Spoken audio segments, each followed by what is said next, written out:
இன்னைக்கு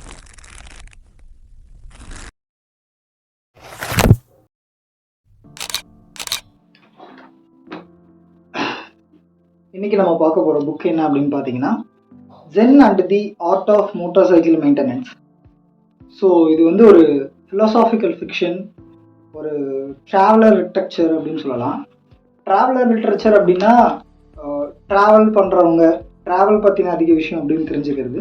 அண்ட் இது ஃபிலாசாபிக்கல் ஃபிக்ஷன் அப்படின்னு ஏன் சொல்கிறாங்க அப்படின்னா it is one of the most philosophical books ever read in history.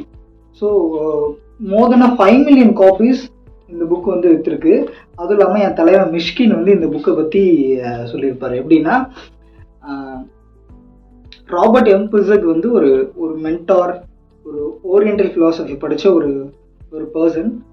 So இதை வந்து இந்த ஸ்டோரியோட மெயின் கான்செப்ட் என்ன அப்படின்னா ஒரு 17 டேஸ், ஒரு 17 நாள் ஒரு அப்பா ஒரு பையன் கூட ஒரு ட்ராவல், ஒரு பைக் ட்ராவல். அதுவும் ஸோ இந்த ஒரு சிம்பிள் கான்செப்ட் தான். 17 டேஸ், 17 நாள் ஒரு அப்பா ஒரு பையனோட ஒரு பைக் ட்ராவல் போகிறாரு. ஸோ அதில் நடக்கக்கூடிய இன்ட்ரெஸ்டிங்கான ஒரு விஷயம் தான் இந்த Zen and the art of motorcycle maintenance. இதில் ஜென் அப்படின்றது எதை குறிக்குது அப்படின்னா அந்த 17 டேஸ் அந்த ஃபாதர் வந்து இது வரைக்கும் அவர் கற்றுக்கிட்ட எல்லா விஷயத்தையும் அவரோட பையன்கிட்ட எக்ஸ்பிளைன் பண்ணுறது தான் zen. The art of motorcycle மெயின்டெனன்ஸ்ன்றது அந்த பையன் கூட இருக்கக்கூடிய கேள்விகள். ஸோ 2 பேருமே இதில் வந்து கொஷின் அண்ட் ஆன்சர் செஷன் மாதிரி, இவனோட கேள்விகளுக்கு அவர் பதில் சொல்கிறதும், அவரோட கேள்விகளுக்கு இந்த பையன் பதில் சொல்கிறதும். சில்ட்ரன்ஸோட ஒரு தாட்டே பார்த்தீங்க அப்படின்னா அவங்க உலகமே வேற.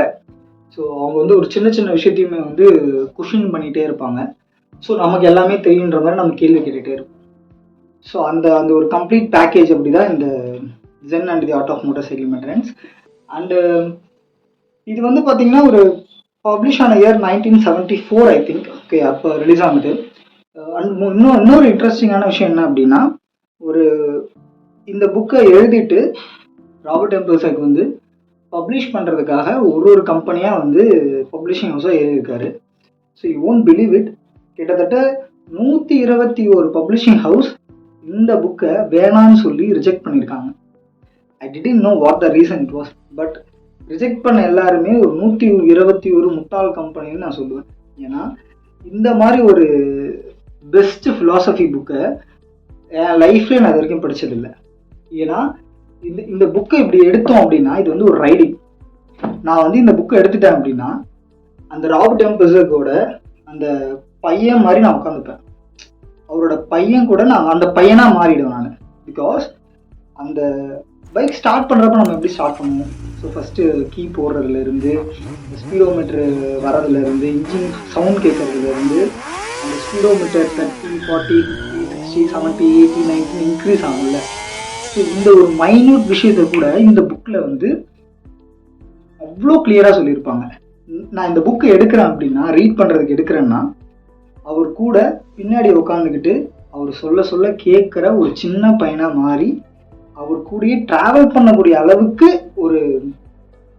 ஒரு ஃபீலை வந்து இந்த புக்கு கொடுக்கும். ஸோ இந்த புக்கில் வந்து என்ன இருக்குது? So more then I think 417 pages, 417 பக்கம். இந்த 417 பேஜஸ்லையுமே யூ ஃபவுண்ட் நத்திங். அதாவது இந்த ஒரு விஷயத்த நான் கற்றுக்கிட்டேன் அப்படின்னு சொல்லிட்டு எந்த ஒரு விஷயமே இருக்காது. ஏன்னா எல்லாமே இருக்கிற விஷயம்தான்.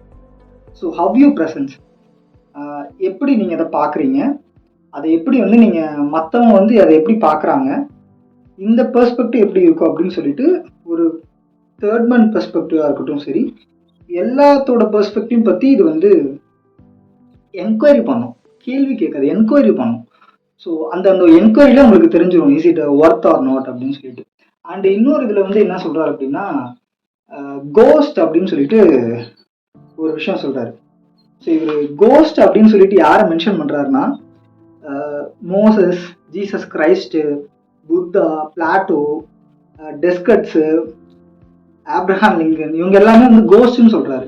ஏன்னா இந்த மாதிரி கோஸ்டால் மட்டும்தான் அன்பியரபிள் திங்ஸை பீப்புள்ஸ் கிட்ட ஈஸியாக கொண்டு போக முடியும். இப்போ பேய் அப்படின்னு நம்ம சொல்லணும்னா எல்லாராலையும் ஈஸியாக கனெக்ட் பண்ணிக்க முடியும். அதே மாதிரி அந்த ஒரு நம்ப முடியாத ஒரு விஷயத்த பீப்புள் கிட்ட ஈஸியாக கொண்டு போனதுல இந்த பர்சன்ஸ் எல்லாமே வந்து மோஸ்ட் இம்பார்ட்டன்ட் பர்சன் அப்படின்னு சொல்லிட்டு இவர் மென்ஷன் பண்றாரு. அண்ட் இதுல வந்து ஒரு டிராவலுக்கு எப்படி நீங்க கிளம்பணும் அப்படின்னு சொல்லுவார். ஒரு டிராவலுக்கு ஃபர்ஸ்ட் எப்படி ரெடி பண்ணணும் அப்படின்னு சொல்லிட்டு ஒரு கம்ப்ளீட் பேக்கேஜ் கொடுக்குறாரு. எனக்கு வந்து இவ்வளோ ட்ரெஸ் வேணும், எனக்கு இவ்வளோ வேணும், ப்ரஷ் இவ்வளோ, ட்ரௌசர்ஸ் இவ்வளோ அப்படின்னு சொல்லிட்டு இவர் வந்து ஒரு கம்ப்ளீட் பேக்கேஜ் வந்து இதில் 2 செட் கொடுத்துருக்காரு. அந்த கம்ப்ளீட் பேக்கேஜும் நான் வந்து கீழே மென்ஷன் பண்ணுறேன். இது வந்து 1974 அப்படி பப்ளிஷ் ஆச்சு அப்படின்னா மேபி ஒரு 2 to 3 years பிஃபோர் அவர் வந்து இந்த ரைட் போயிருக்கலாம். I didn't get about that. And then இதில் வந்து மோர் தென் இந்த ஃபுல் புக்கை நான் படிக்கிறதுக்கு கிட்டத்தட்ட 1 month ஆயிடுச்சு. Because it's hard to read அப்படின்றது இல்லாமல் இட்ஸ் ஹார்ட் டு அண்டர்ஸ்டாண்ட். ஏன்னா எல்லாமே நேச்சரை பற்றி பேசியிருக்காங்க. ஃபார் எக்ஸாம்பிள் இதில் வந்து சன்னோட வேல்யூவை வந்து நம்ம யாருமே நோட்டீஸ் பண்ணதே கிடையாது. சூரியனோட வேல்யூ என்ன, அதாவது இப்போ எப்படி சொல்ல, ஆதிகால மனுஷன் சூரியனை பார்த்துருப்பான். இப்போ இருக்க நம்மளும் டெய்லியும் சூரியனை பார்க்குறோம். எதுக்கு பார்க்குறோம்? அண்ட் இந்த சன், இந்த நேச்சர் வந்து நம்மளை வந்து ஒரு சர்டன் திங்ஸ் மூலமாக நம்மளை வந்து கனெக்ட் பண்ணுது. ஃபார் எக்ஸாம்பிள் இன்னைக்கு வந்து கிளைமேட் நல்லா இருந்தால் நமக்கு வெளில போக தோணும். கிளைமேட் ரொம்ப ஹாட்டாக இருந்தால் வெளில போகவே தோணாது. Because of the sun. Okay, நம்ம ஆதிகால மனுஷனும் சன்னை பார்த்துருப்பான், நம்மளும் பார்த்துருப்போம். ஸோ இந்த ருட்டீன் திங் இருக்கு இல்லையா, இந்த sun rise and fall, rise and fall, come and go அப்படின்னு இருக்கு இல்லையா, இந்த விஷயத்த யாருமே நோட்டீஸ் பண்ணுறதே கிடையாது. ஏன் அப்படின்னா it's routine, it's going to be happen everyday. So you already know. நான் யாருமே வந்து ரோட்டில் போய் நின்றுக்கிட்டு நாளைக்கு சூரியன் உதிக்க போகுதுன்னு சொல்லி கத்த போகிறதே கிடையாது.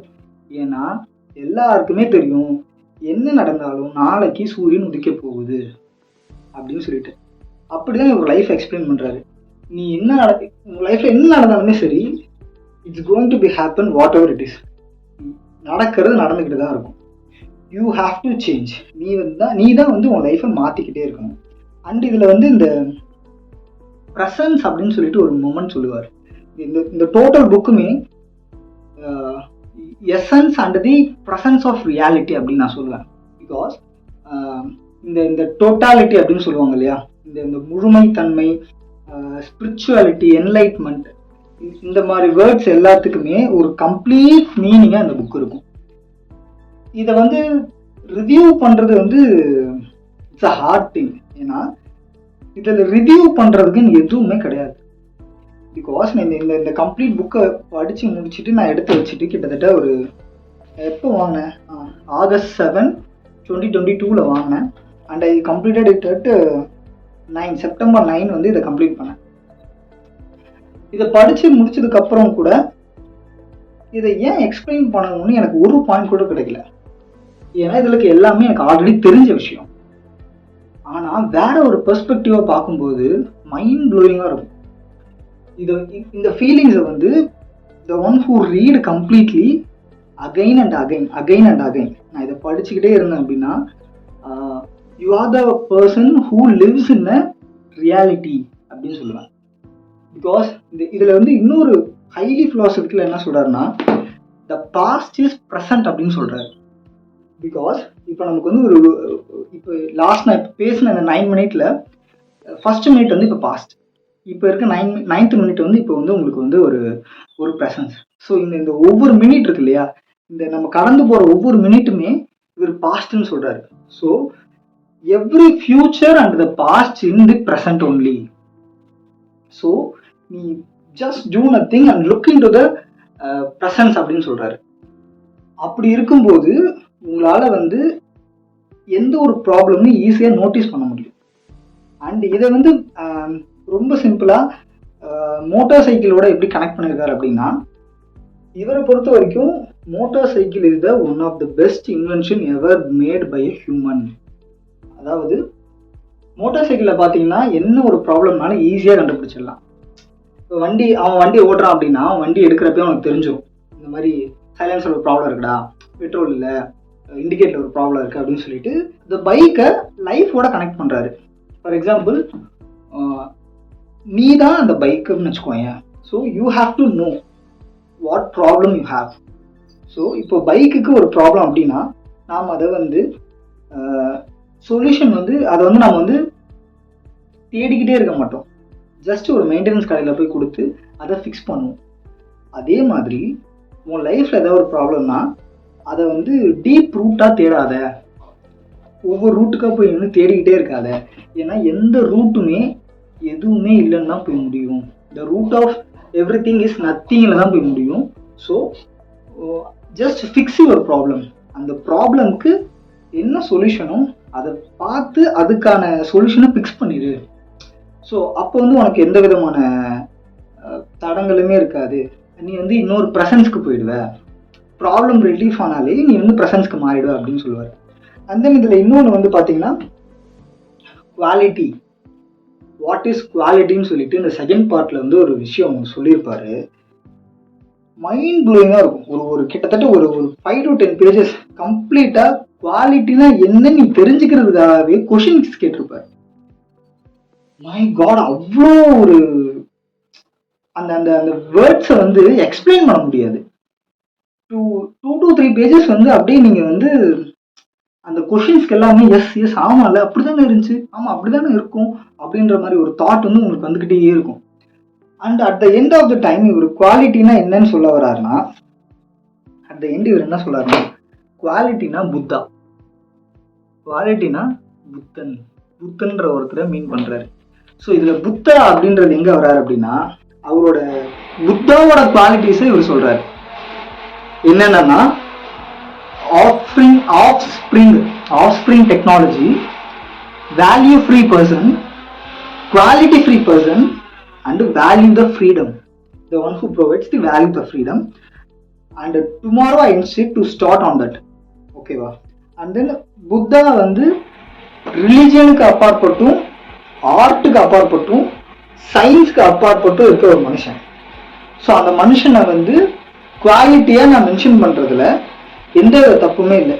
ஏன்னா இப்போ இருக்க என்னோட ப்ரெசன்ஸ்க்கு சரி, அப்போ இருந்த என்னோட பாஸ்ட்டுக்கும் சரி, எல்லாருக்குமே வந்து புத்தன்ற ஒரு பர்சன் வந்து கனெக்ட் ஆயிருக்காங்க. அப்படிங்கும்போது more than Buddha who is be a value, புத்தரோட பிலாசபி வந்து இதுக்கு மேலே சேர்ந்துக்கிட்டு தான் இருக்கும்.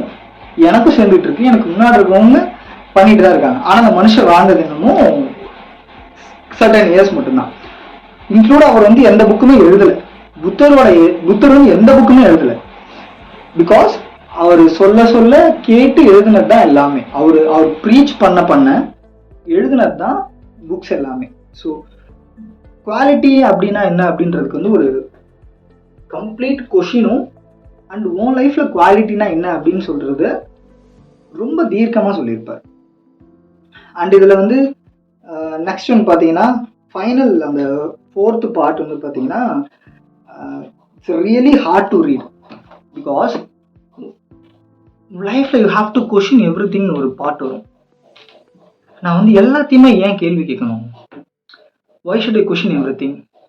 நான் வந்து அதை இன்னொரு மென்ஷன் பண்றாரு. நான் இந்த 400 pages படிக்கும் போதே, நீ இப்ப படிக்கிறல்ல இந்த பேஜஸ்ல நீ வந்து ஜஸ்ட் நீ இந்த பேஜ் டு பேஜ் திரும்பிக்கிட்டு தான் இருக்க.